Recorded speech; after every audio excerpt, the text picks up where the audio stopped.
여러분은 한국이 낳은 세계적인 오페라 가수 조수미 씨라고 하는 사람을 아마 잘 알고 있을 겁니다. 이 조수미 씨는 어렸을 때 피아노의 신동이라고 불릴 만큼 피아노에 특별한 재질을 나타냈지만 노래를 너무나 잘하니까 주변 사람들이 너는 피아노 하는 것보다 노래하는 게 좋겠다. 그래서 노래를 선택을 했고 그 천재성을 인정받아서 서울대학교 성악과에 입학을 했는데 경영학과에 다니는 남학생과 사랑에 빠져가지고 이 노래에 별 흥미를 못 느끼고 있으니까 그 부모와 담당 교수가 저 아이의 천재성과 미래를 생각해서 이렇게 두면 안 되겠다. 그래가지고 이태리에 있는 산타 체칠리아라고 하는 아주 유명한 음악원으로 강제 유학을 보냈습니다.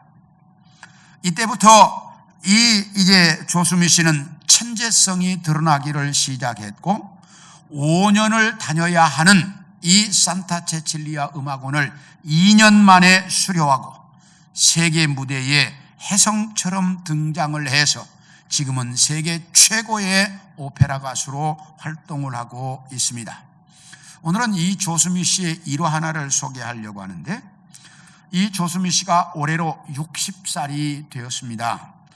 그가 62년생이니까 60살이 맞죠? 60살인데 지금부터 32년 전 28살 때 있었던 일입니다. 그때 조수미 씨가 막 세계 오페라계에 혜성처럼 등장을 하니까 세계에서 가장 큰 영국의 한 음반회사에서 레코드 취입을 하자고 레코드 취입 제의가 들어왔습니다. 이 회사에서 레코드가 나온다는 것은 세계적인 가수가 되는 그런 인정받는 것이기 때문에 누구나가 다 하려고 하지만 아무나 내주지 않는 회사였어요. 그러니까 이 조수미 씨에게는 엄청난 기회였죠. 그런데 조수미 씨가 딱 계약하는 자리에 들어가더니 조건이 하나 있습니다. 그러는 겁니다. 그러니까 무슨 조건이냐고 물었더니 보리밭이라고 하는 노래를 한 곡 제 레코드에 넣어주십시오라고 요청을 하는 겁니다. 그러니까 그 회사 사장이 나는 지금까지 50년이 넘게 내가 이 회사에서 일했는데 보리밭이라고 하는 노래를 들어본 적도 없고 또 그것에 대해서 아는 것도 없다. 그 보리밭이라고 하는 노래가 무슨 오페라에 나오는 아리아냐라고 묻습니다. 그러니까 조수미 씨가 이건 오페라에 나오는 아리아가 아니라 내 조국 대한민국의 가곡입니다 라고 설명을 하니까 그 레코드 회사 사장이 조수미 씨, 이 레코드는 대한민국 서울에서만 판매하는 그런 레코드가 아니고 세계적인 도시 프랑스의 파리나 영국의 런던이나 미국의 뉴욕 같은 그런 도시에서 팔리는 그런 레코드인데 거기에 한국 가곡을 넣는다는 게 말이 됩니까? 그러니까 조수미 씨가 그러면 저는 계약을 하지 않겠습니다 라고 자리에서 일었습니다. 그러니까 깜짝 놀란 회사 사장이 잠깐만 앉아보라고. 그 곡 한 곡만 넣어주면 되겠느냐? 그러니까 그렇다. 그러면 그렇게 하자. 그러니까 조수미 씨가 조건이 하나 더 있습니다 라고 이야기합니다. 그러니까 이번엔 또 무슨 조건입니까? 그러니까 그 보리밭이라고 하는 노래의 제목을 대한민국 글씨로 그 겉표지에 찍어주십시오 라고 이야기를 합니다. 그러니까 레코드 회사 사장이 비서실에 전화를 해보더니 활자가 없어서 그건 해줄 수 없겠다. 그러니까 저도 다 알아봤습니다. 그랬더니 브리티시 에어웨이라고 하는 영국 항공사에 가면 이 대한민국 글씨 활자가 있다는 것을 제가 알아보고 왔습니다. 그러니까 이 레코드 회사에서 알아보더니 그게 있거든요. 그러니까 그럼 그렇게 하기로. 그렇게 하고 계약을 했다고 합니다. 그래서 조수미 씨가 영국에서 첫 번째 취입한 레코드에는 보리밭이라고 하는 대한민국 가곡이 들어가 있고 그리고 그 표지에는 보리밭이라고 하는 글씨가 대한민국 활자로 대한민국 글씨로 찍혀 있다는 것입니다. 이런 것이 바로 애국이고 내 조국을 사랑하고 내 조국을 자랑하며 사는 사람들의 모습인데 오늘 여러분에게 읽어드린 이 본문에도 보면 우리 기독교인들이 이 땅에서 자랑하고 살아가야 할 것이 무엇인지를 정확하게 가르쳐주고 있습니다. 그래서 오늘은 우리 예수 믿는 사람들이 이 땅에서 살아가는 동안 자랑해야 할 것들이 무엇일까 하는 것에 대한 말씀을 여러분들과 함께 좀 나누려고 합니다. 한번 따라하시죠. 하나님의 은혜. 하나님의 은혜를 자랑하며 살아야 한다라고 말씀하고 있습니다. 우리 12절을 보겠습니다. 시작. 우리가 세상에서 특별히 너희에게 대하여 하나님의 거룩함과 진실함으로 행하되 육체의 지혜로 하지 아니하고 하나님의 은혜로 행함은 우리 양심이 증언하는 바니 이것이 우리의 자랑이다. 여기 뭐라고 이야기하냐면 사도 바울이 고린도 교회 성도들을 향해서 우리가 너희에게 자랑하는 것은 육체의 지혜를 자랑하는 것이 아니라 하나님의 은혜를 자랑해야 한다라고 말씀하고 있습니다. 사도 바울은 인간적으로 육체적으로 따져서도 자랑할 것이 참 많은 사람이었습니다. 바울이 얼마나 자랑할 것들이 많았는지 빌립보서 3장 4절부터 6절까지를 보겠습니다. 시작. 그러나 나도 육체를 신뢰할 만하며 만일 누구든지 다른 이가 육체를 신뢰할 것이 있는 줄로 생각하면 나는 더욱 그러하리니. 5절이요. 나는 8일 만에 할례를 받고 이스라엘 족속이요 베냐민 지파요 히브리인 중에 히브리인이요 율법으로는 바리새인이요 열심으로는 교회를 박해하고 율법의 의로는 흠이 없는 자라. 여기 보면 사도 바울이 이렇게 말합니다. 너희가 육체적인 것을 자랑한다면 나도 육체적으로 따진다면 자랑할 것이 충분히 있다. 그러면 바울이 말하는 육체적으로 자랑할 것들은 뭘까? 첫 번째, 신분상으로 그는 자랑할 것이 참 많았습니다. 태어난 지 8일 만에 할례를 받아 정통 유대인이 되었고 베냐민 지파의 사람으로 전통적인 히브리인이었고 율법으로는 바리새파 사람으로서 흠이 없는 사람이다 라고 말하고 있습니다. 이 말은 유대인들로 말하면 가장 골수분자, 최고의 신분을 가진 사람이라는 말입니다. 자기는 이렇게 신분상으로 따져도 자랑할 것이 있다라고 말을 했고, 두 번째, 학문적으로도 그는 자랑할 것이 있는 사람이었습니다. 이 당시에는 대학이 있던 때가 아니라 어느 선생님 밑에서 공부를 했느냐 하는 것이 가장 중요하던 때였습니다. 그런데 그 당시 히브리 율법을 공부하는 데 있어서는 가말리엘이라고 하는 선생님 밑에서 공부하는 것이 최고였습니다. 그런데 바울은 길리기아 다소에서 예루살렘까지 유학을 와서 가말리엘 선생님 밑에서 공부를 했습니다. 그러므로 오늘날로 따진다면 하버드쯤 졸업했다고 자랑할 만한 이런 사람이었습니다. 그러므로 그에게는 자랑할 만한 것이 많이 있었습니다. 그런가 하면 로마의 시민권을 가지고 있었기 때문에 사회적으로도 자랑할 만한 것이 충분했습니다. 우리 사도행전 22장 28절을 같이 보겠습니다. 시작. 천부장이 대답하되 나는 돈을 많이 들여 이 시민권을 얻었노라. 바울이 이르되 나는 태어나면서부터니라 라고 말합니다. 여기 보면 사도 바울이 제1, 2, 3차 전도여행을 마치고 예루살렘으로 올라갔다가 유대인들에게 붙잡힙니다. 그러니까 붙잡힌 그 자리에서 유대인들에게 간증을 합니다. 하나님께서 나를 이방인의 사도로 부르셨다 라고 그들에게 간증합니다. 그러니까 그 말을 들은 유대인들이 옷을 벗어서 던지며 저놈 죽여라, 저놈은 죽여야 할 놈이지 살릴 놈이 아니다 그러면서 난리가 났습니다. 그러니까 로마의 천부장이 바울을 끌고 부대 안으로 들어가 버렸습니다. 유대인들이 하도 난리를 치니까. 그래가지고 채찍으로 때리면서 바울을 신문합니다. 그러니까 바울이 천부장에게 하는 말이 나는 로마의 시민권자인데 로마의 시민권자인 나를 죄도 정확히 따져보지 않고 이렇게 때리면서 신문할 수 있느냐? 라고 항의를 했습니다. 그러니까 로마의 시민권자라는 말에 천부장이 놀래가지고 바울을 풀어주면서, 아니 당신은 도대체 어떻게 해서 로마의 시민권을 얻었느냐? 나는 돈을 엄청나게 주고 시민권을 샀는데, 이렇게 말합니다. 그러니까 나는 태어나면서부터 로마의 시민권자였다. 이 말은 그 부모가 로마의 시민권자였다는 말입니다. 이렇게 바울은 사회적으로도 로마의 시민권자로서 가는 곳마다 자랑할 만한 그런 자랑거리를 가지고 있었습니다.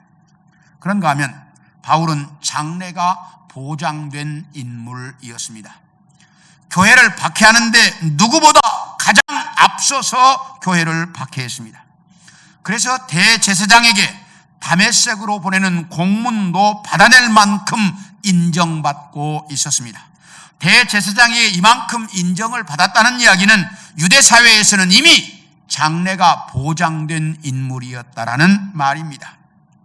이렇게 바울은 육체적으로 말한다면 자랑할 만한 것이 참 많은 사람이었습니다. 그런데 그는 이런 육체적인 자랑거리를 다 버렸다. 그리고 나는 하나님의 은혜만 자랑한다라고 말하고 있습니다. 자, 바울이 어떻게 해서 이렇게 하나님의 은혜만 자랑하게 되었을까?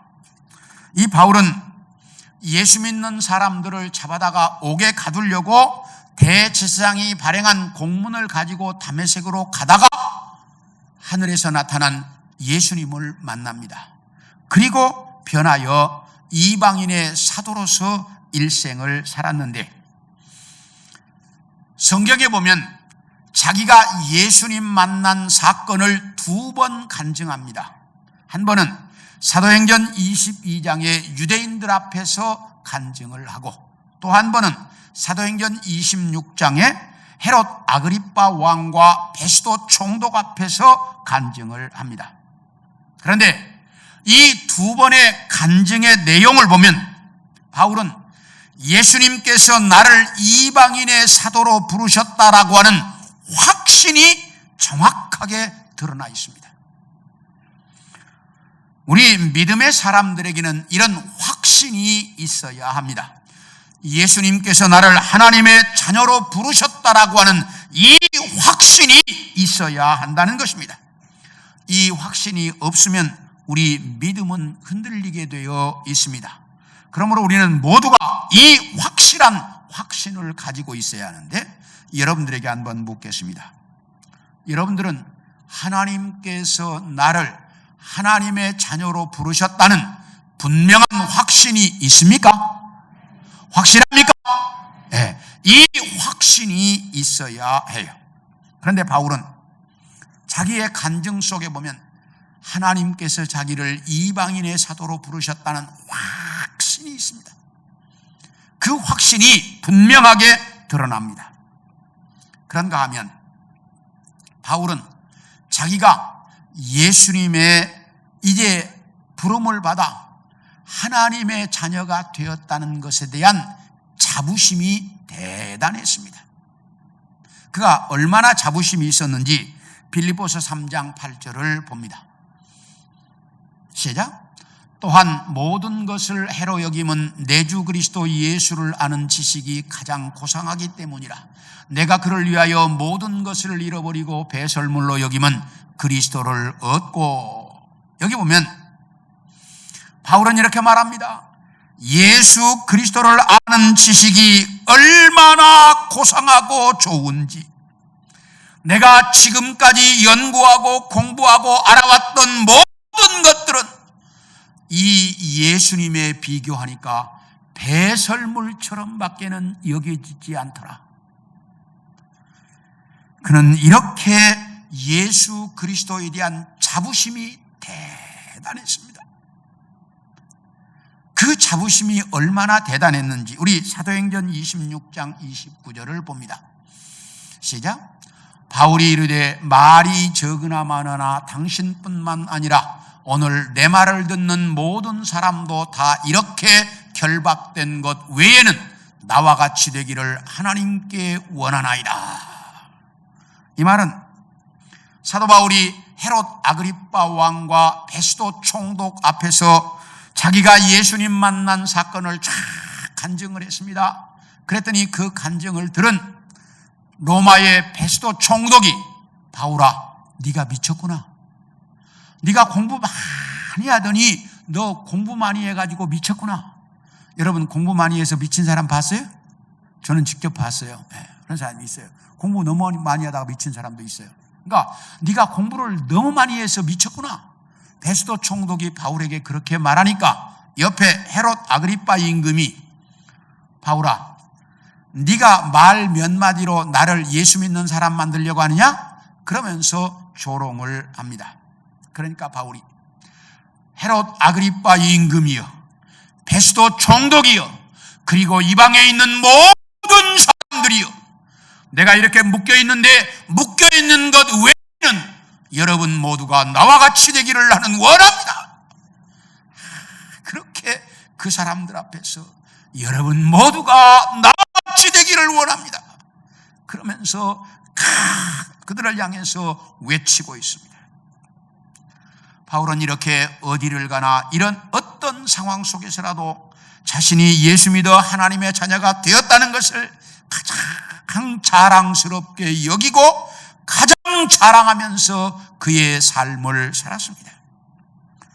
이것은 하나님께서 자기를 불러주셨다는 확신과 예수 믿는 것에 대한 자부심이 있었기 때문에 이렇게 자랑할 수가 있었던 것입니다.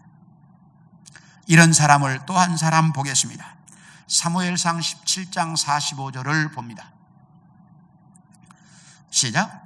다윗이 블레셋 사람에게 이르되 너는 칼과 창과 단창으로 내게 나아오거니와 나는 만군의 여호와의 이름 곧 네가 모여가는 이스라엘 군대의 하나님의 이름으로 네게 나아가노라. 이 말은 다윗이 골리앗과 싸우러 나가면서 외쳤던 말입니다. 블레셋과 이스라엘 사이에 전쟁이 벌어졌습니다. 그러자 블레셋의 거대한 장군 골리앗이 딱 나와갖고 야 이스라엘 놈들아, 너희 중에서 한 놈 나와라. 누구라도 좋다. 나와 1대1로 딱 싸워가지고 이기는 사람이 이 전쟁에서 이기는 것으로 하자. 그러면서 골리앗이 아무리 떠들고 아무리 외쳐도 이스라엘 중에서 누구 한 사람 코빼기도 안 내뱉습니다. 왜? 골리앗이 너무나 큰 거인이고 그 당시에 너무나 유명한 장군이기 때문에 골리앗과 싸워보겠다는 생각조차 하는 사람이 아무도 없었습니다. 그런데 소년 다윗이 물맷돌 하나를 들고 골리앗을 향해서 나아가면서 이렇게 말합니다.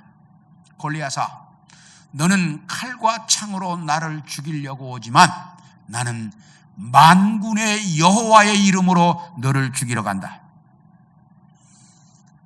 이 전쟁의 승패가 인간의 힘에 달려있지 않고 하나님에게 달려있다는 것을 내가 보여주겠다. 그 소년이 나가면서 딱 그렇게 말하는 거예요. 이 전쟁의 승패가 인간의 힘에 달려있지 않고 하나님에게 달려있다는 것을 내가 너에게 보여주겠다. 그렇게 나가더니 다윗이 물맷돌 하나로 골리앗을 쓰러뜨려 버리고 말았습니다. 다윗은 이 골리앗과 싸우러 나가면서 하나님께서 그 거인 골리앗을 이기게 해주실 것이라는 확신이 있었고, 그리고 감히 인간이 하나님을 모독해 하나님의 자녀로서 하나님을 모욕하는 것을 견딜 수가 없는 사람이었습니다.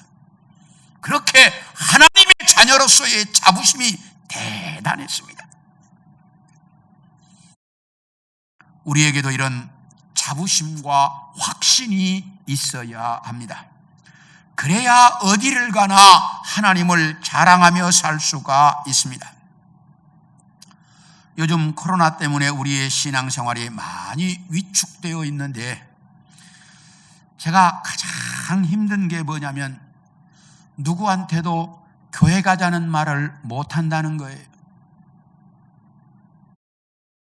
아니, 예배를 비대면이라 그래가지고 성도들도 교회를 못 나오게 하고 10% 20% 그래가지고 성도들도 교회를 일부만 나와라 이러는데 안 믿는 사람 누구한테 교회 가자는 말을 하겠냐 그 말이야.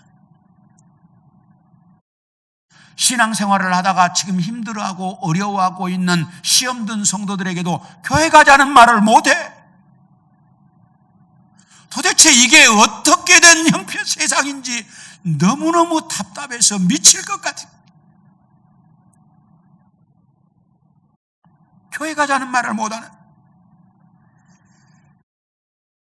그래서 우리의 신앙생활이 점점 더 어려워지는데 우리는 이렇게 어려우면 어려울수록 주님께 더 가까이 가야 합니다.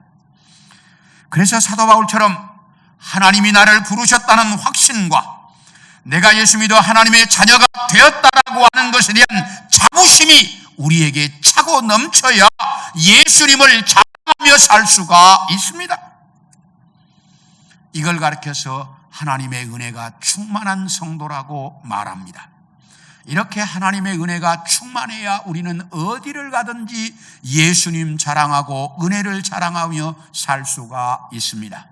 원하기는 우리 성도들 모두가 이렇게 예수 그리스도에 대한 확신과 자부심이 차고 넘쳐서 어디를 가나 하나님의 은혜를 자랑하며 사는 우리 성도들 모두가 되기를 축원합니다. 둘째로, 양심에 꺼리낄 것이 없다는 것을 자랑할 수 있어야 한다는 것입니다. 우리 12절을 다시 한번 보겠습니다. 시작.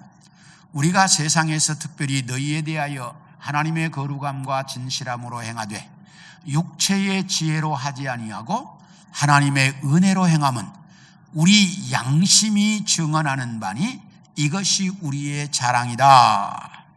여기 보면 우리 양심이 증언하는 바니 이것이 우리의 자랑이다 라고 말합니다.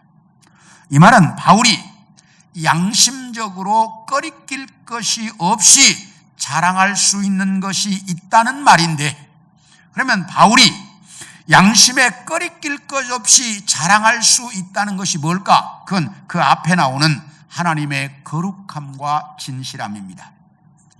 자, 그렇다면 바울은 왜 고린도 교회 성도들에게 자기 자신이 양심에 꺼리낄 것이 없이 진실하게 말한다 이런 말을 왜 할까? 바울이 내 양심에 꺼리낄 것이 없이 내가 진실하게 말한다 이런 말을 바울이 왜 하고 있을까? 그 이유는 고린도후서 1장 16절을 보겠습니다.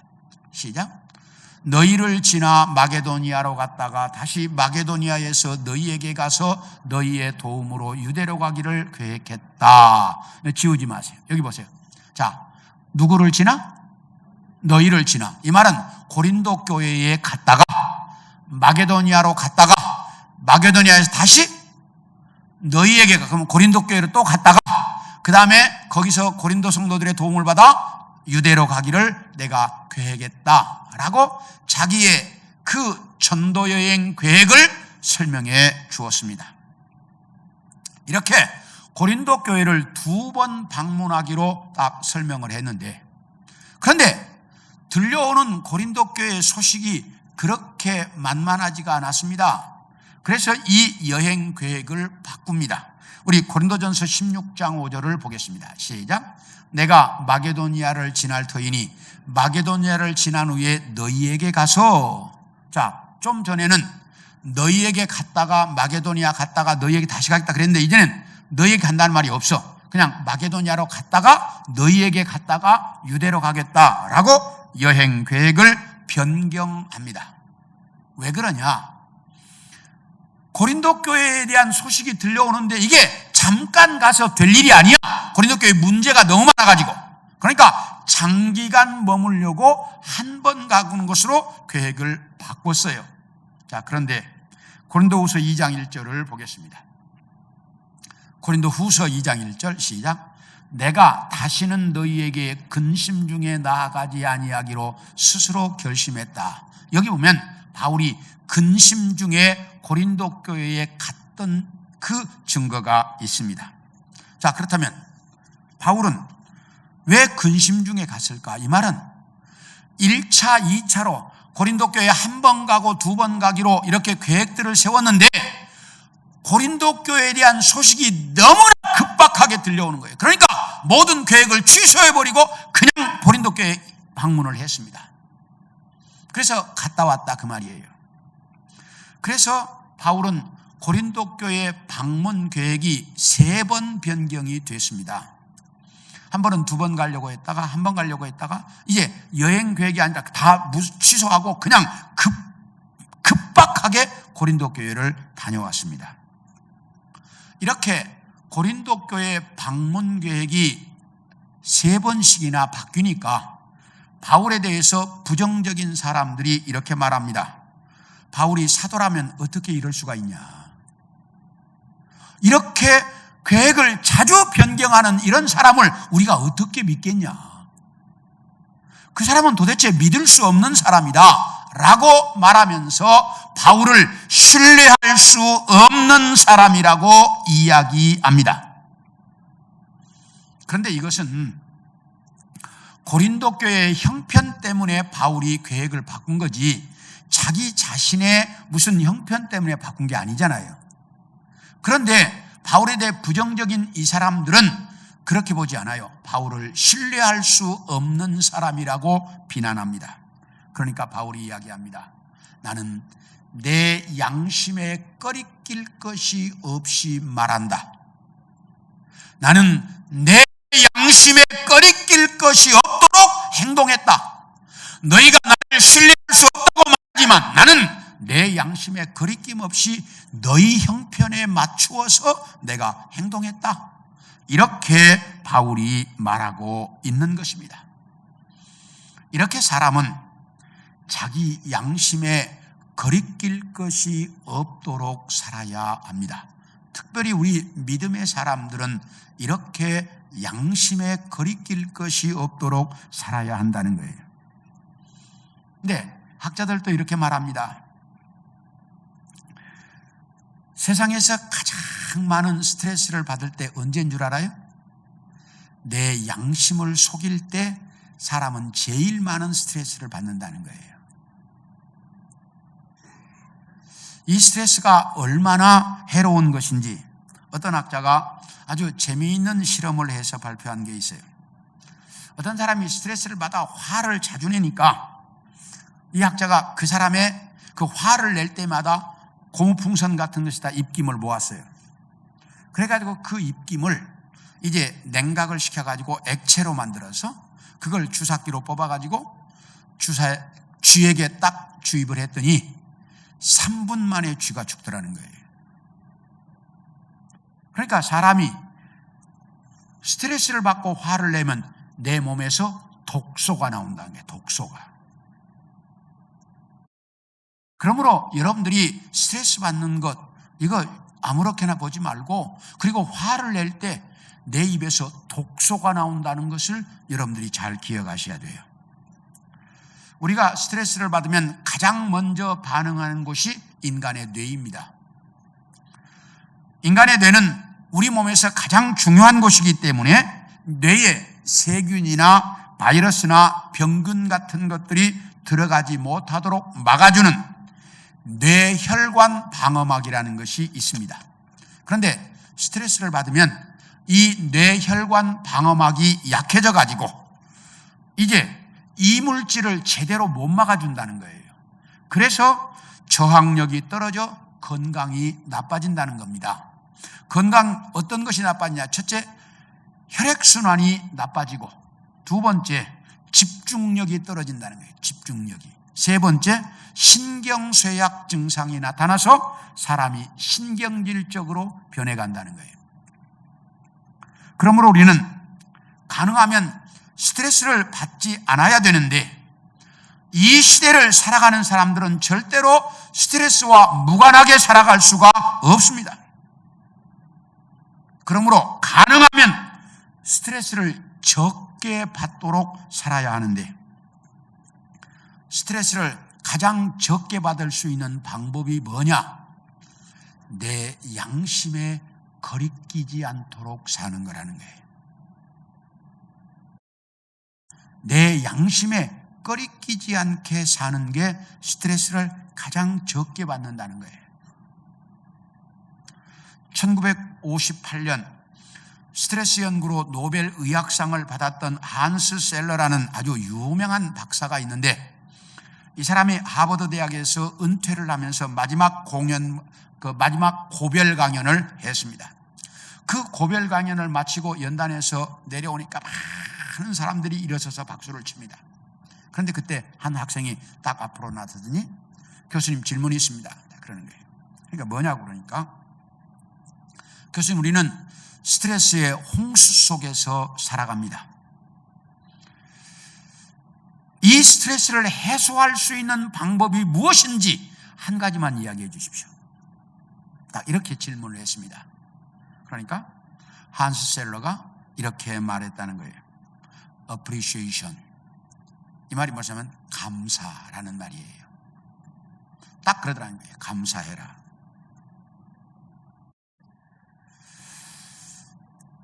우리가 스트레스를 해소할 수 있는 최고의 비결이 뭐냐? 감사라는 거예요.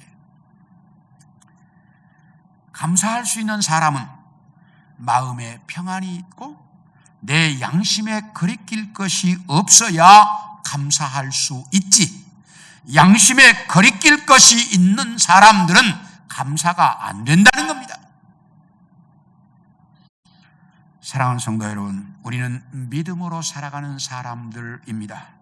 그러므로 늘 감사하면서 살아야 하는데, 감사하면서 살려고 하면 내 양심에 거리낄 것이 없이 살아야 합니다. 그래야 감사할 수 있고, 그래야 스트레스를 덜 받을 수 있고, 그래야 내가 자랑하면서 살아갈 수가 있어요. 예수를 자랑하며 살아갈 수가 있다는 거예요. 그래서 바울이 너희는 양심에 거리낄 것이 없도록 사는 것을 자랑하라고 이야기했습니다. 윤동주 시인은 죽는 날까지 하늘을 우러러 한 점 부끄러움이 없기를 잎새에 이는 바람에도 나는 괴로워했다라고 말했어요. 우리가 이렇게 이 세상을 살아가면서 내 양심에 거리낄 것이 없도록 사는 것, 이게 예수 믿는 사람들의 자랑거리가 되어야 한다는 말입니다. 원하기는 우리 성도들 모두가 이렇게 내 양심에 거리낄 것이 없도록 살아서 정말 많은 사람의 자랑거리가 되는 우리 성도들이 되기를 소원합니다. 마지막으로 옆 사람들 한번 좀 쳐다보세요. 옆 사람들 서로 쳐다보세요. 그리고 이야기합시다. 나의 자랑거리가 됩시다. 이게 무슨 말이냐면 서로에게 자랑거리가 돼야 한다라는 말이에요. 우리 14절을 보겠습니다. 시작. 너희가 우리를 부분적으로 알았으나 우리 주 예수의 날에는 너희가 우리의 자랑이 되고 우리가 너희의 자랑이 되는 그것이다. 뭐라고 말하냐면 바울이 이렇게 말합니다. 고린도 교회 성도들아, 너희가 우리를 제대로 알지 못하고 부분적으로만 알아서 신뢰할 수 없는 사람이라고 그렇게 말했는데, 이제 온전하게 알아서, 너희는 나를 온전하게 알아서 우리는 너희의 자랑거리가 되고 너희는 우리의 자랑거리가 되도록 살자, 이렇게 말하고 있습니다. 서로의 자랑거리가 되도록 사는 겁니다. 이것이 바로 성도의 모습이어야 하고 교회의 모습이어야 합니다. 목사는 성도를 자랑하고 성도들은 목사를 자랑하고 셀원들은 셀 리더를 자랑하고 셀 리더는 셀원들을 자랑하고 전도회 회장은 전도회 회원들을 자랑하고, 전도회 회원들은 회장을 자랑하고, 이렇게 서로가 자랑할 수 있는 자랑거리로 살라는 거예요. 그래야 거기에 하나님의 은혜가 있고 기쁨이 있고 부흥이 있고 성장이 있다라고 말합니다. 우리 데살로니가전서 1장 7절을 같이 한번 읽겠습니다. 시작. 그러므로 너희가 마게도니아와 아가야에 있는 모든 믿는 자의 본이 되었느니라. 이 말은 사도 바울이 데살로니가 교회 성도들을 자랑하면서 이렇게 말합니다. 이 데살로니가 교회 성도들은 우리와 예수 그리스도를 본받는 사람이 되어서 성령의 기쁨이 충만하고 말씀대로 사는 자들이 되어서 마게도니아와 아가야에 있는 모든 지역 사람들의 자랑거리가 되었다, 본이 되었다라고 말합니다. 이렇게 바울이 데살로니가 교회 성도들을 자랑했습니다. 그러면 데살로니가 교회 성도들은 어땠느냐? 사도 바울이 데살로니가 교회를 몇 주 만에? 3주 만에 개척을 했습니다. 여러분, 3주 만에 교회를 개척한다는 게 이게 말이 되는 소리, 말이 안 되는 소리잖아요. 왜냐하면 바울이 데살로니가에 가서 열심히 복음을 전도하고 있는데 유대인들이 깡패를 동원해 가지고 바울 일행을 두들겨 패갖고 쫓아버렸어요. 그래서 바울 일행이 데살로니가라고 하는 도시에 3주밖에 머무를 수가 없었어요. 그래서 바울의 마음속에는 늘 데살로니가 교회 성도들이 걱정입니다. 왜? 너무나 짧은 시간에 개척을 해놓았기 때문에. 그런데 데살로니가 교회 성도들이 바울과 예수님을 본받는 자가 되어서 다른 사람들의 자랑거리가 되었다고 하니 바울이 너무 좋았습니다. 그래서 자랑하는데, 그렇다면 데살로니가 교회 교인들은 바울과 예수님을 본받는 자가 되었다라는 말은 바울과 예수님을 뭐하는 사람들이란 말이에요? 자랑하고 살았던 사람들이라는 이야기입니다. 이렇게 데살로니가 교인들은 바울을 자랑하고 예수님을 자랑하고, 또 바울은 가는 곳마다 데살로니가 교회를 자랑하고, 그러다 보니 데살로니가 교회는 성장할 수밖에 없는 교회였다라고 하는 사실입니다. 부모는 자식을 자랑하고, 자식은 부모를 자랑하고, 남편은 아내를 자랑하고, 아내는 남편을 자랑하고, 형은 동생을 자랑하고, 동생은 형을 자랑하고, 언니는 동생을 자랑하고, 동생은 언니를 자랑하고. 이런 사람을 뭐라고 그래요? 팔불출이라고 그러잖아. 그렇죠? 팔불출이라고 그러죠. 그렇죠? 그런데 저는 팔불출이 되라고 가르칩니다. 팔불출이 돼도 좋아요. 내 가족이 자랑할 수 있어야 돼. 그게 가족의 모습이어야 한다, 그 말이에요.